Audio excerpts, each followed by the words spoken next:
Hi, everybody. Let me start by saying the obvious. These aren't normal times. He needs power naps. Looks like he got one yesterday while his boss was discussing the federal budget. Just a resting of the eyes. As we all manage our way through a pandemic unlike anything we've seen in a century. Poor kids are just as bright and just as talented as white kids. Joe helped me manage H1N1 and prevent the Ebola epidemic from becoming the type of pandemic we're seeing now. We have to take care of the cure. That will make the problem worse no matter what. On the other hand, pandemics have a way of cutting through a lot of noise and spin to remind us of what is real. That's a stupid way to say it. You know, Donald Trump was asked us. Sorry. If you've lost somebody to this virus, or if someone in your life is sick, or if you're one of the millions suffering economic hardship, please know that you're in our prayers. All men and women created by you know the thing. First of all, thank you so much for waiting till we got back on the air before you started the impeachment. Please know that you're not alone, because now's the time for all of us to help where we can and to be there for each other. That deserves a fist bump. As neighbors, as co-workers, and as fellow citizens.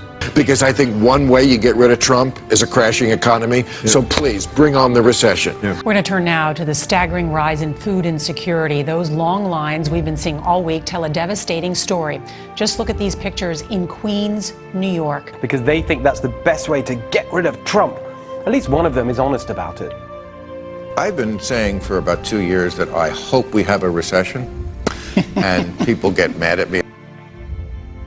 Yeah, I wonder why they get mad, Bill. Perhaps because in a recession, real people, working Americans, get hurt.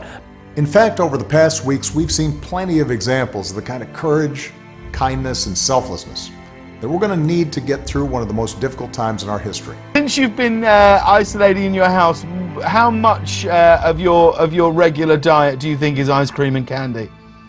Across the country, scenes of gratitude for the most basic needs, like at this food kitchen in Washington, D.C. This program means that we get to eat today. And we just got restocked with the ice cream right for Easter Sunday because we were, shall we say, enjoying. I don't know what I would have done if ice cream were not invented. And everyone who's making their own sacrifice at home with their families, all for the greater good. Oh my, wow. Other people in our family go for some other flavors, but chocolate, and then we have some other chocolate here. And it's playing out across the country with many who have never had to line up for food donations before. Chocolate candy. Oh wow. It's not that they don't want to help. They don't know quite what to do. Play the radio, make sure the television, make sure you have the record player on at night, the phone, make sure the kids hear words. That kind of leadership doesn't just belong in our state capitals and mayor's offices. It belongs in the White House. Agree with me? Go to Joe 30330 and help me in this fight. Or our workplaces, or our neighborhoods, or our houses of worship. It also has to be reflected in our national government. I'm beginning to see why your wife left you. The kind of leadership that's guided by knowledge and experience, honesty and humility, empathy and grace. No, you haven't. You're a lying dog-faced pony soldier. You said you were, but now you got to be honest. I'm going to be honest with you. It was a little bit confusing in Iowa. He was the one asking what every policy would do for the middle class, and everyone's striving to get into the middle class. And I know he'll surround himself with good people. Experts, scientists. We choose science over fiction. Military officials who actually know how to run the government. We choose truth over facts. And so, folks, if you're interested, join me. I could use the help. So join us. Join Joe. Go to joebiden.com right now. Make a plan for how you are going to get involved. And partnerships built on coercion, on non-traditional threats like weaponized corruption. I'm looking forward to this, man.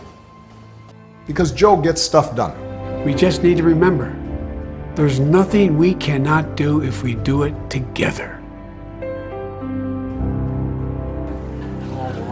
But it's up to me. By the way, he gave me permission to touch him. Choosing Joe to be my vice president was one of the best decisions I ever made, and he became a close friend. And I believe Joe has all the qualities we need in a president right now.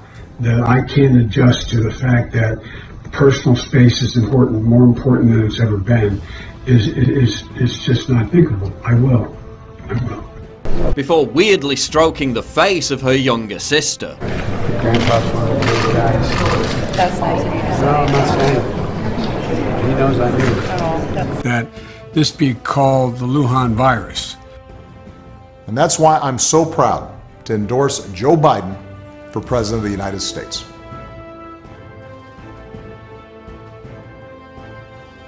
Joe is a really good guy.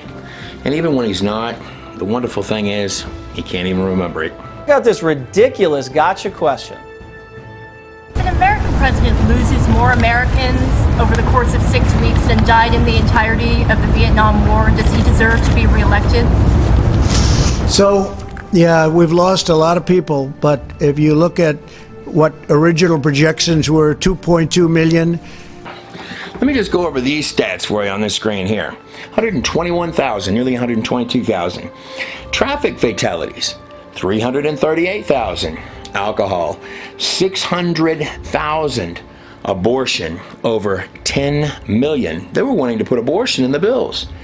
And COVID-19, and that's even if you were to take all of the numbers at face value, 46,438. And the current claim number at the time that I'm making this video is claimed to be 58,000 deaths. So we'll state on the deaths that we have friends that, okay, through people that I know, we know varieties of people that have died since January 1st and now. And I can't think of one person, none, that I personally know or interact with that's died actually of this COVID-19 virus. But we know in circles of friends at least 3 that have died of other things and have been written up as COVID-19. Now, that's not to state that people aren't dying from it. It's clearly a flu with a bigger kick than a normal flu. I'm not arguing that. But I am stating that Chris Cuomo came out fine. And if you remember, his brother was on the news from one of the blue states, New York, arguing against Trump, picking these little back and forth soap opera-ish fights. He was doing that. The brother was doing that. But nonetheless, I felt bad. Even my family was praying for both of these guys because even though they're both on the far left, and Chris is as far left as you can possibly come, I had in my heart, I thought, you know, we're gonna pray for this guy. Because I felt bad, and they were doing like this soap opera TV show stuff. Sorry, I said I wasn't gonna do this. Jesus. That's Don Lemon getting emotional about his friend and CNN coworker Chris Cuomo, who was recently diagnosed with the coronavirus. The 54-year-old newsman was visibly emotional during Tuesday's broadcast of CNN Tonight while talking with CNN's senior global affairs analyst. I mean, we hope that this ends soon, right? But we just don't know how long that'll be.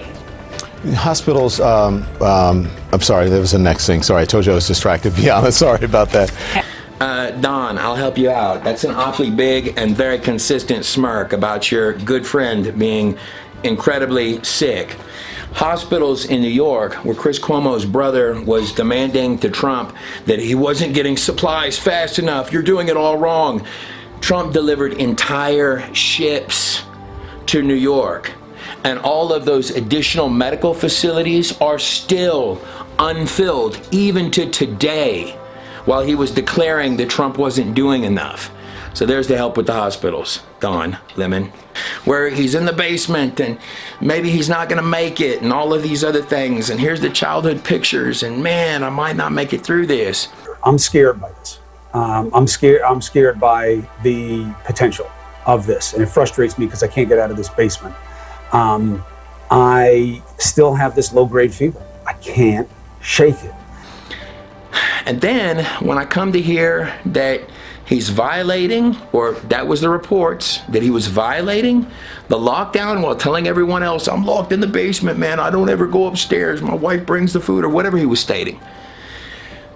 And then it turns out he's cussing at a bicyclist for driving by and stopping to take a break from cycling by his brand new house that he's building while he's supposed to be on lockdown, is the allegation. I need to get out of the basement.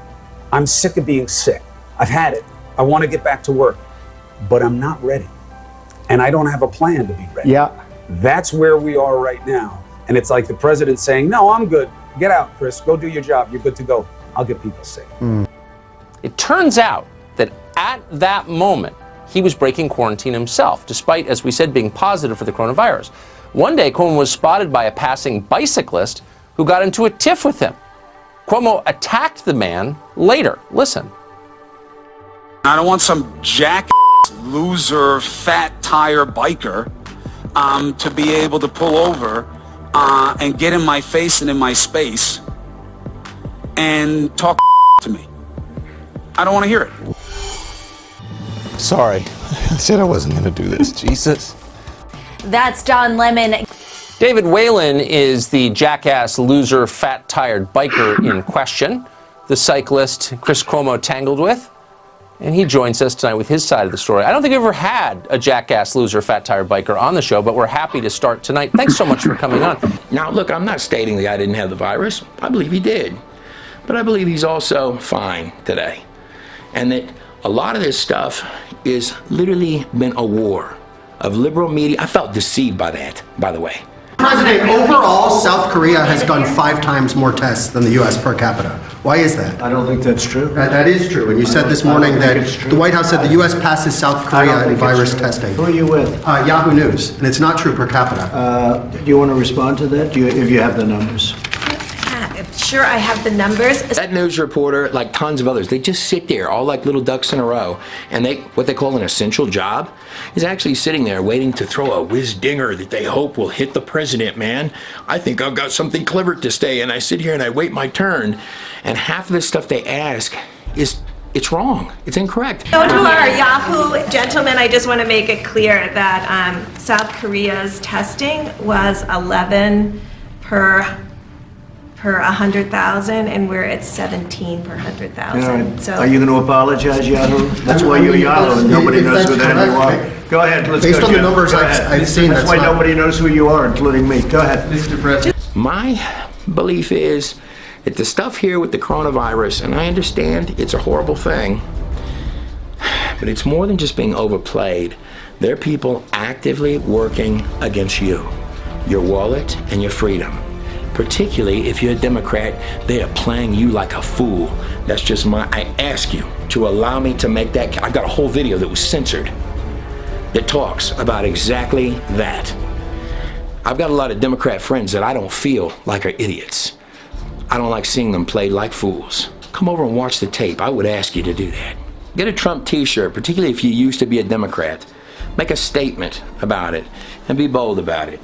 Also over there at God in the Nut Show, we talk about the identity of who Q is. I think that's coming to be of importance at this particular time. That's in the video, The Left's War on the Left.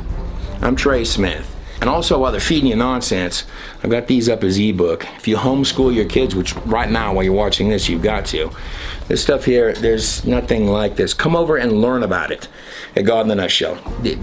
Come over and learn about it. I put it all up. For just a few bucks, you can have made it where you can get to it easy. Joe has the character and the experience to guide us through one of our darkest times and heal us through a long recovery. And I know he'll surround himself with good people.